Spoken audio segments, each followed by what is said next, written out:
Let me tell you, tidying up can really change your life. I experienced this when I first read the book by Marie Kondo, The Life-Changing Magic of Tidying Up.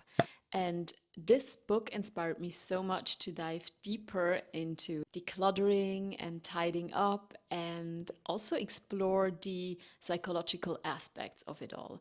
I really wanted to know, why does it such good things to us if we declutter? And in today's video, I want to share my most valuable insights. Welcome to my channel. My name is Dolores. I'm currently in training to become a psychological counselor, and I also hold a university degree in education and psychology. And on this channel, I'm sharing practical tips that will help you to get more clarity and to find your unique purpose in life. So if that sounds interesting to you, please consider subscribing to my channel. Now, it might sound a little bit dramatic that tidying up could change your life, but after all that I learned, I can confidently say that I think tidying up and decluttering can be a great starting point to change your life. And the underlying belief for this is the principle that your external world and your internal world are constantly in interaction. So what you feel on the inside will reflect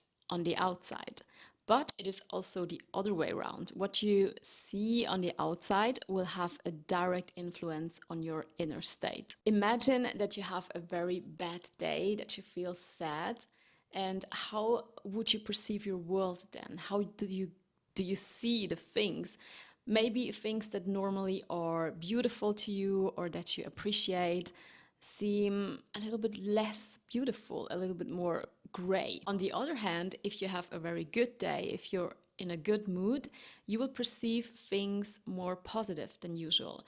You will focus on the beautiful things, on the things that are good in your life. But it is not only our inner world influencing the outer world or being reflected in the outer world.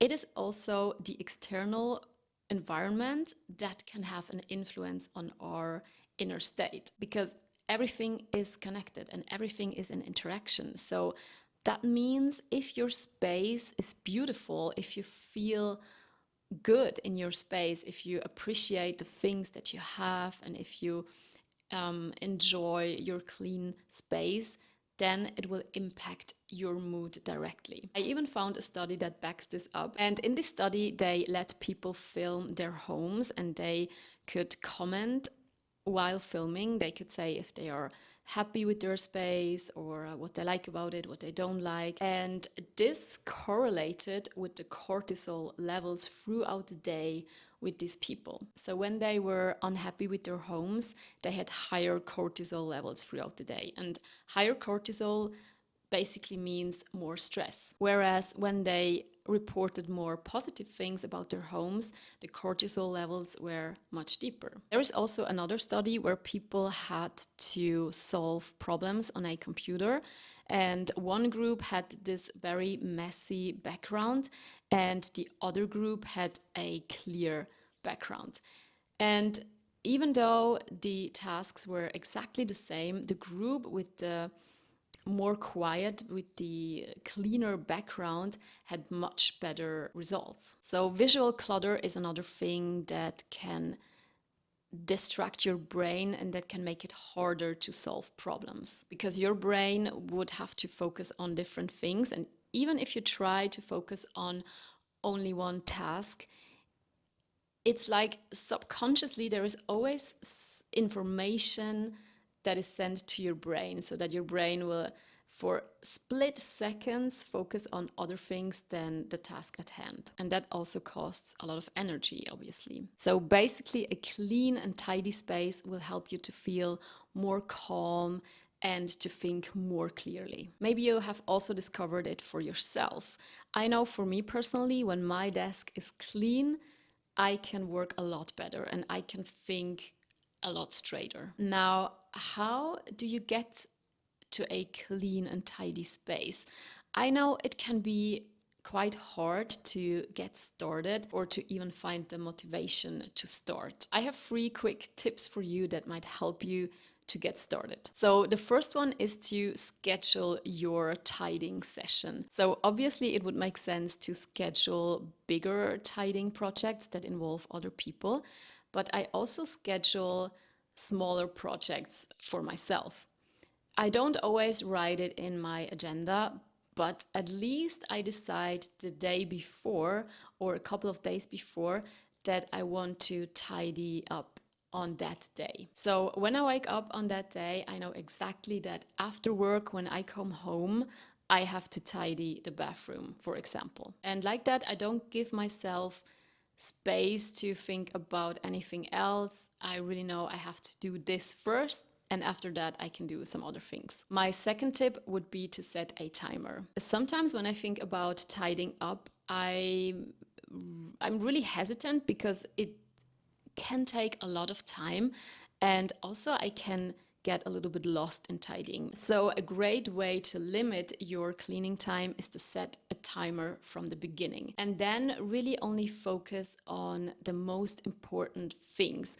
Only focus on the things that really would have an impact, where you could say afterwards, oh, I really see that I did something. I really see that I tidied this room. And I'm also often surprised how much you can do if you are really focused in a small amount of time.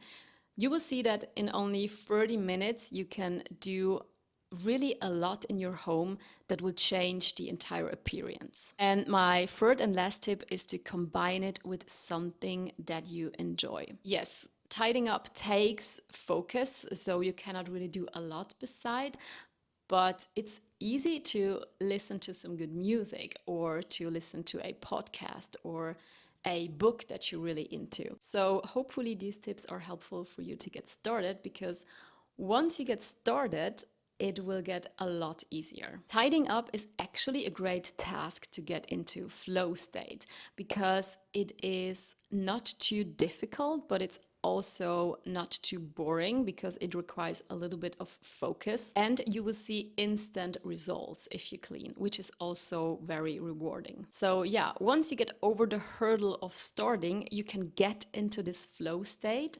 And when you operate in a flow state, your brain will release dopamine.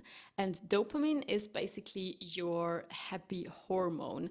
So when dopamine is released, you will feel a lot happier, and you will also stay motivated to go on with your task. So even when tidying up will not change your life entirely, even the act of doing it will probably bring you happy hormones and will have you in a better state. It can be a great starting point to just feel a little bit more alive and to tackle other tasks that you want to do on that day. And this also has a lot to do with the success experience that you will have when you clean your space. I don't know about you, but I always feel better when I tidy up, even when I do just a little thing, even if I just clean the counter.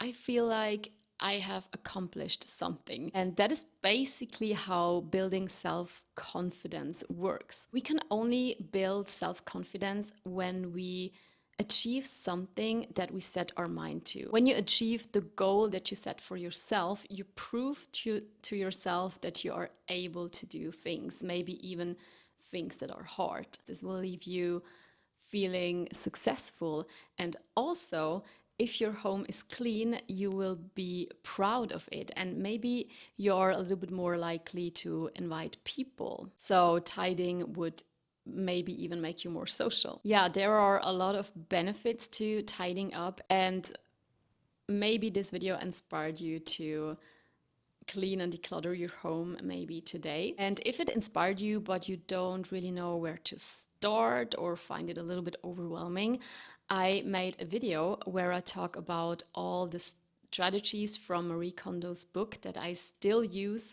until today and that are very helpful. So yeah, thank you so much for watching, and I will see you there.